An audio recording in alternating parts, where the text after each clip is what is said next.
E aí, sejam bem-vindos para mais uma aula de História. Hoje nós vamos continuar com o nosso assunto, que a gente vem aí estudando e conhecendo um pouco como se deu a colonização nas Américas, como aconteceu esse processo em que os europeus dominaram algumas nações indígenas e construíram aqui a civilização como agora a gente vem conhecendo. Na aula passada a gente viu como aconteceu a colonização espanhola, como eles fizeram esse contato com os índios pré-colombianos. E dando continuidade ao nosso assunto, hoje nós vamos estudar sobre a colonização americana. Então vamos lá?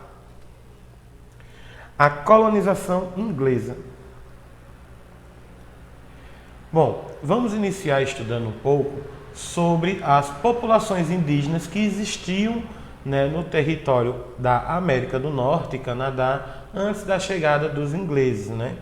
No século XVI, as regiões que hoje formam o Canadá e os Estados Unidos eram habitadas por vários povos indígenas. Alguns eram nômades e outros sedentários.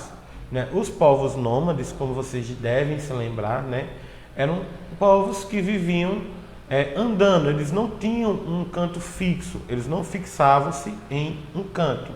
Então eram povos que viviam andando de locais a locais e quando acabava o recurso daquele local, ele se mudava para outro. Já quem é sedentário, os povos sedentários, eram aqueles povos que tinham uma localização fixa e que ali se desenvolviam cidades, aldeias, então tinha todo um outro sistema onde eles plantavam, faziam parte de agricultura, entre outros. Então, nos povos do Canadá e dos Estados Unidos, no século XVI, já existiam indígenas, e que alguns eram nômades e outros sedentários. Dos povos nômades, nós temos como exemplo os Inuites ou os Aleutes, que eram povos que habitavam as regiões mais geladas e, como eram povos nômades, eles viviam da pesca e da caça. Um exemplo, mais ou menos, que eu trouxe para vocês desses povos desse da foto que eu trouxe para vocês, que a gente hoje em dia conhece como os esquimós e etc. Só que não são os esquimós, que fiquem claro isso, mas que eram povos, que eram indígenas, que eram nações indígenas que habitavam essas regiões mais geladas do Canadá, as regiões. E que por eles habitarem essas regiões geladas, eles conseguiram sobreviver mais à dominação do povo inglês, do povo europeu. Já que quando esses povos chegavam aqui, eles não eram acostumados a andar e a viverem, sobreviverem nessas regiões muito geladas. E isso fez com que esses povos conseguissem sobreviver por mais tempo. Entre os povos dos grupos sedentários, tem os que a gente mais conhece, como por exemplo o Cherokee, que são muito comum em alguns filmes que vocês vejam aí de Hollywood, ter sempre essa questão dos povos Cherokees. Tinham também os Comanches, os Navarros e os Apaches, que são os povos, as nações indígenas mais comuns que existiam nos Estados Unidos e no Canadá no início do século XVI, quando os ingleses dominaram a terra, que chegaram na América do Norte. Vale lembrar que esses povos, cada um tinha suas características, que são bem parecidas com os povos pré-colombianos e os índios da América do Norte, do Sul. Eles tinham os caciques, os xamãs, eles eram politeístas, viviam em comunidades, em tribos. Alguns, sim, eram povos guerreiros que tinham um grande avanço militar, e isso fez com que demorasse um pouco mais também a dominação inglesa, na questão dos povos. Até hoje, nos Estados Unidos, existe essa questão do respeito, da questão dos massacres dos índios que ocorreram, dos peles vermelhas, como eles costumam chamar, e também falar que alguns eram, como alguns índios da América do Sul, também eram antropofágicos, eles comiam carne humana. Então isso fazia com que tivesse um certo contato hostil com os primeiros colonizadores. Então vamos ver como se deu esse início, né, dessa colonização. As primeiras tentativas de ocupação da América do Norte pelos ingleses ocorreu com o Walter Raleigh, que é esse senhorzinho aí da imagem que eu trouxe para vocês. Ele organizou 3 expedições à região, né, até a América do Norte, no fim do século XVI. Raleigh, ele não conseguiu um sucesso esperado com as suas expedições, né, em virtude por conta dos ataques dos povos indígenas que habitavam o local. Vocês lembram que eu falei que os povos indígenas, principalmente da América do Norte, eram povos guerreiros, que gostavam de guerrear, que gostavam de lutar. E por conta disso, né, eles não aceitaram tão bem a dominação como aconteceu com os povos pré-colombianos quando os espanhóis chegaram lá.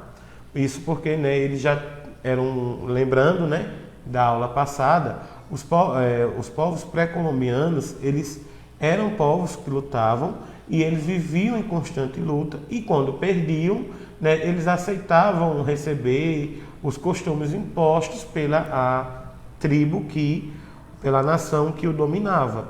E isso faz com que eles aceitassem melhor a colonização espanhola. Já no caso aqui da inglesa, não. Né, que vocês podem ver, as 3 primeiras expedições realizadas por Walter Raleigh não teve muito sucesso, principalmente porque os índios, né, atacaram as pessoas que vinham. Então eles não conseguiam explorar de forma correta e não conseguiam colonizar de uma forma melhor.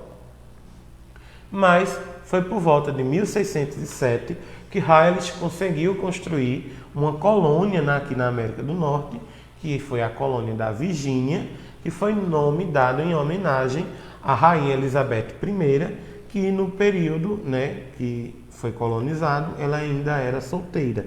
Então, em homenagem à rainha, eles deram esse nome da colônia de Virgínia, e foi a primeira colônia que eles começaram a vir. Então, os primeiros povos é conhecido como os pais colonizadores, né, os pais que iniciaram essa colonização.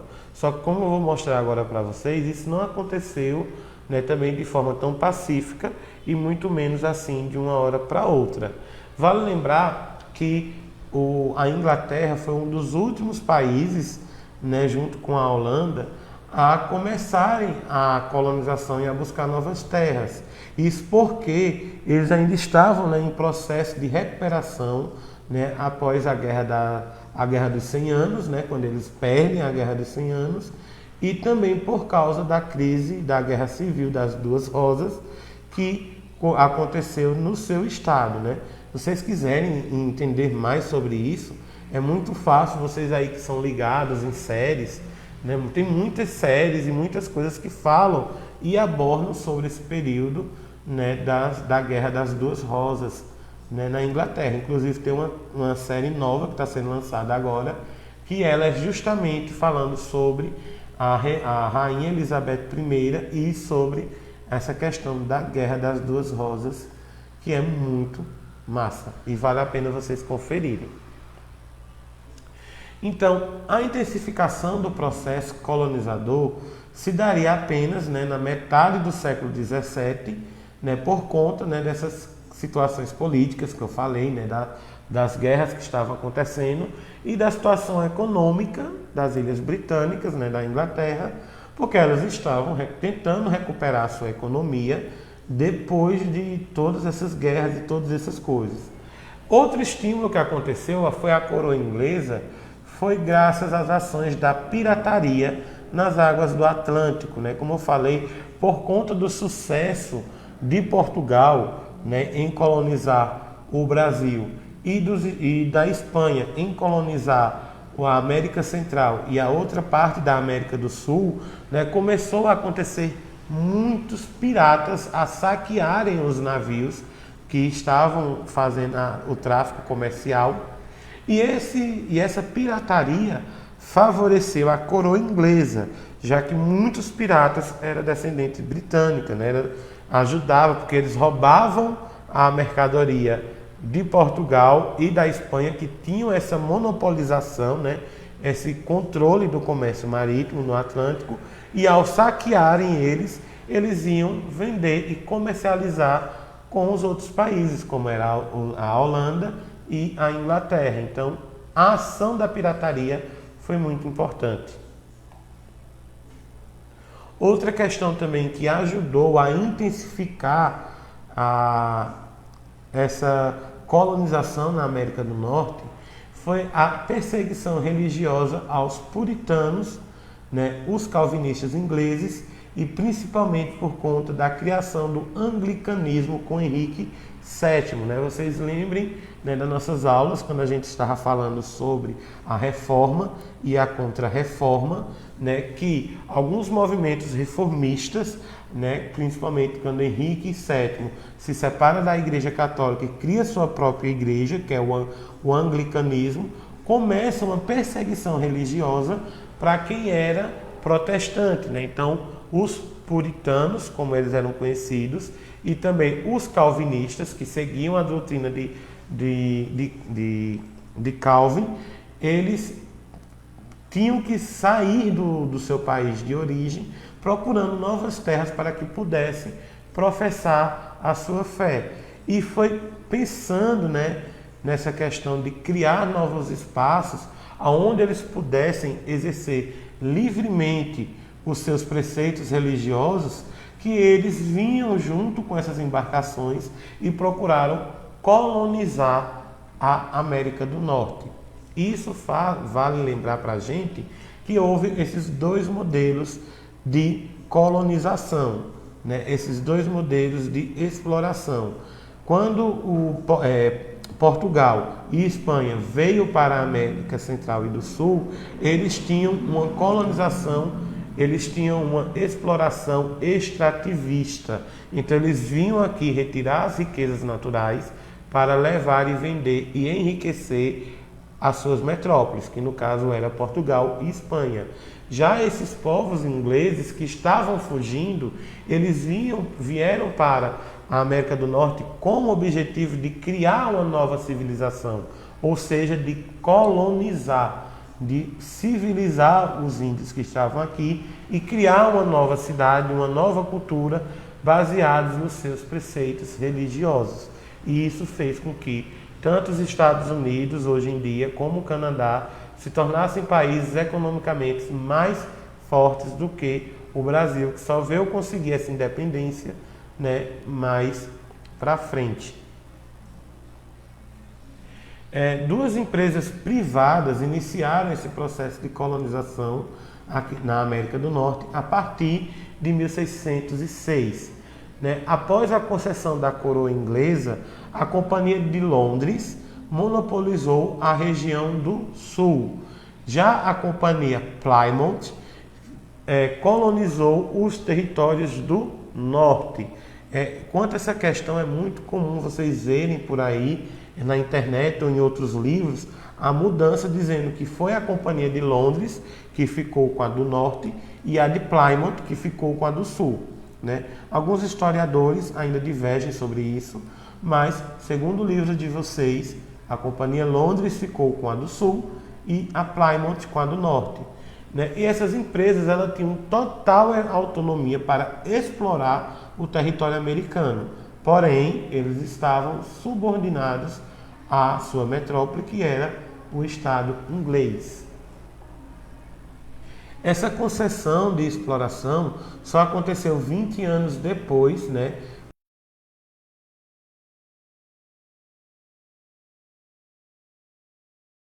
Os colonizadores chegaram aqui. Então, primeiro chegou um grupo, né, de 91 homens, 17 mulheres e 9 crianças, que desembarcou na ilha de Roanoke em 1587. Só que esse povo simplesmente eles desapareceram. Em 1590 não havia nenhum vestígio desse povo, né, que foi trazido por Walter Raleigh, e eles nunca foi descoberto o que aconteceu com eles. Provavelmente eles devem ter sido mortos pelos indígenas, né, não conseguiram fazer essa colonização, e muitos devem ter sido sim comidos pelos próprios indígenas, por isso que não foi encontrado nenhum vestígio deles. Né? Até hoje os historiadores não sabem o que aconteceu com eles. Mas temendo que essa hostilidade, essa guerra com os indígenas, a Companhia de Londres enviou uma comitiva mais forte, né, mais robusta para a América. Então, embarcou em 3 navios 144 homens com destino ao atual território da Virgínia, que era o único território que até então havia sido colonizado pelos ingleses. Esse grupo desembarcou na Baía de Chesapeake no primeiro semestre de 1607 e iniciaram o assentamento denominado de Jamestown, que é o embrião para o nascimento de outras colônias do sul. Então, surgem posteriormente, né, as colônias de Maryland, em 1632, da Carolina do Norte e da Carolina do Sul, em 1633, e da Geórgia, em 1733. Já as colônias no Sul, elas foram marcadas pela tolerância religiosa, né? Maryland, por exemplo, ela era uma colônia católica liderada pelo Lord Baltimore. Então, apesar de muitos serem puritanos, serem protestantes, né, existia Maryland, que era uma colônia católica. Então, essa questão da religiosidade nos Estados Unidos e desde o princípio teve muita tolerância em respeito em relação às crenças de cada um. Os empreendimentos coloniais do norte também foram marcados pelo domínio religioso, né? Então, vamos agora falar sobre a colonização do norte. Os primeiros grupos de colonos, chamados de peregrinos, ou então também de pais colonizadores, chegaram à região de Plymouth em 1620. Os colonos passaram então a se estabelecer em uma região que ficou denominada de Massachusetts e é considerada a colônia mais liberal em relação aos quesitos religiosos. A próspera Massachusetts, é difícil falar esse nome, expandiu, né, e virou outras colônias, gerando outros territórios que ficaram conhecidos como a Nova Inglaterra. Esses territórios compreendiam as colônias de Connecticut, New Haven, Rhode Island e a Nova Hampshire, né? Todas essas, como vocês podem ver aí no mapa, né, desenhadas, formando as colônias que a gente conhece, né? E diferente das colônias do sul, as colônias do norte eram caracterizadas pela policultura, voltadas à subsistência e pelo trabalho livre. Quando o pessoal chegou no território norte, eles começaram a dominar os índios e a fazerem também amizades com eles. Então, com os índios, eles aprenderam a caçar, a pescar, a cultivar, e por conta disso, né, ele se desenvolveu com essa questão da policultura. Por último, né, surgiram as colônias que ficam no centro, né, que nem é no norte nem é no sul, fica ali no meinho, que são as colônias de Nova York, Delaware, Pensilvânia e Nova Jersey, que eram marcadas também pela essa liberdade religiosa e por um pensamento mais liberal, um pensamento político mais liberal. Nessa região, os colonos criavam pequenos animais e mantinham uma estrutura semelhante, né, às colônias da Nova Inglaterra. Então, eles mantinham um estilo de vida baseado com o que eles possuíam na Inglaterra, na Nova Inglaterra, que é os dos países da colônia do norte. Né? Então, as colônias inglesas, né, no total, elas contavam com mais de 250 mil habitantes, entre colonos e negros escravizados até 1700. Então, é aí que a gente tem a formação das 13 colônias americanas, que a gente conhece atualmente. Uma coisa que ficou conhecida graças a essa dominação foi a questão do comércio triangular. O comércio triangular foi o nome atribuído às relações comerciais que ficaram estabelecidas entre os 3 continentes do mundo, né? Entre a África, a Europa e as Américas, tanto a América do Sul como a América Central ou a América do Norte. Isso entre os séculos XVI e XIX.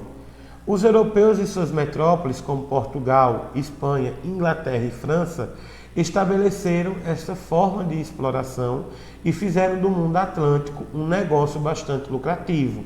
Como vocês podem observar aí no mapa, né, essas três regiões, né, essa região verde, a região azul e a região vermelha, formavam essa espécie de triângulo e era entre eles que eles comercializavam.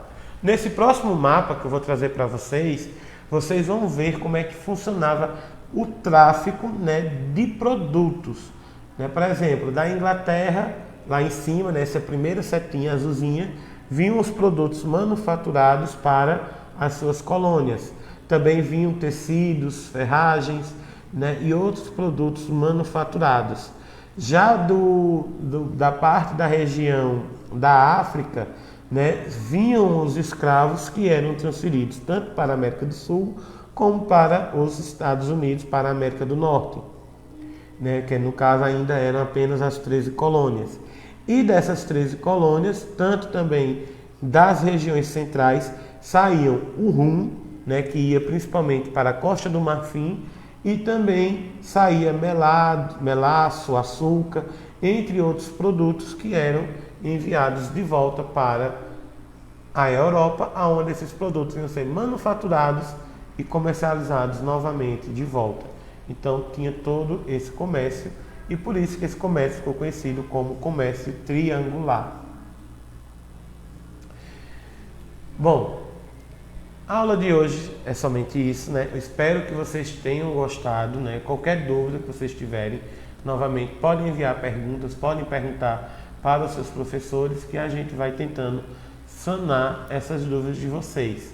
Quanto a essas questões da colonização, hoje eu não trouxe nenhum filme para vocês, porque eu já havia trazido, né, em outras aulas a questão de vocês assistirem Pocahontas, que fala sobre essa questão dos primeiros contatos, né, com os índios, e entre outros que vocês podem assistir. Então é muito comum vocês encontrarem na internet, que eu mesmo falei, até mesmo nesses sites de streaming, né, nessas companhias de streaming como Netflix, Amazon, entre outras, que vocês vão encontrar várias séries que falam e abordam sobre esse período.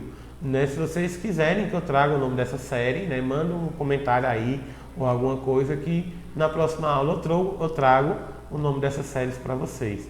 Tá certo? Muito obrigado e até a próxima aula.